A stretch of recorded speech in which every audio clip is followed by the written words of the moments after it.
యేసు రక్తమే జయం పరిచర్య. Praise the lord. ఆగస్టు 22వ తేదీ 2024. ఈరోజు దేవుని వాక్యము, నా యందు నిలిచియుండుడి, మీ యందు నేనును నిలిచియుందును. తీగె ద్రాక్షవల్లిలో నిలిచియుంటేనే గాని తనంతట తానే ఎలాగు ఫలింపదో, అలాగే నా యందు నిలిచియుంటేనే కాని మీరును ఫలింపరు. యోహాను సువార్త 15వ అధ్యాయం 4వ వాక్యము. అవును క్రీస్తునందు ప్రియులారా, మన ప్రభు అయిన యేసుక్రీస్తు నిజమైన ద్రాక్షావళి, మనము తీగలము. తండ్రి అయినటువంటి దేవుడు వ్యవసాయకుడు. ఆయనలో మనము నిలిచియుండి ఫలించాలని దేవుని వాంఛ మరియు కోరిక.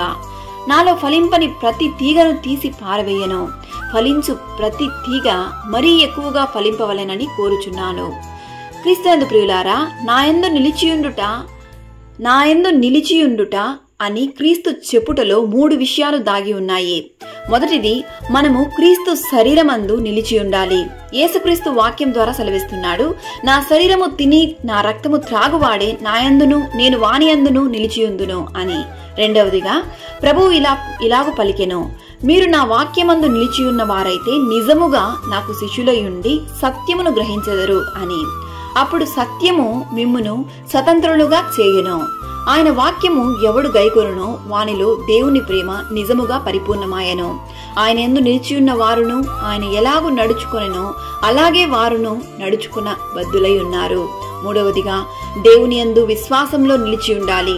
నేను క్రీస్తుతో కూడా సిలువ వేయబడి ఉన్నాను. ఇకను జీవించువాడను నేను కాదు, యేసు నాయందు జీవించుచున్నాడు. నేను శరీరమందు జీవించు జీవితము నన్ను ప్రేమించి నా కొరకు తన్ను తాను అప్పగించుకున్న దేవుని కుమారుని యందలి విశ్వాసము వలన జీవించుచున్నాను. అవును క్రీస్తునందు ప్రియులారా, క్రీస్తునందు జీవించడం అంటే ఆయన శరీర రక్తములో పాలు పొంచుకొనుటయే, ఆయన వాక్యంలో నిలిచియుండుటయు, ఆయన యందలి విశ్వాసంలో జయ జీవితము పొందుకొనుటయే. అటువలే జీవించి దేవునికి మహిమకరంగా దేవుని నామాన్ని మహిమపరుద్దాం. ఆమెన్. God bless you.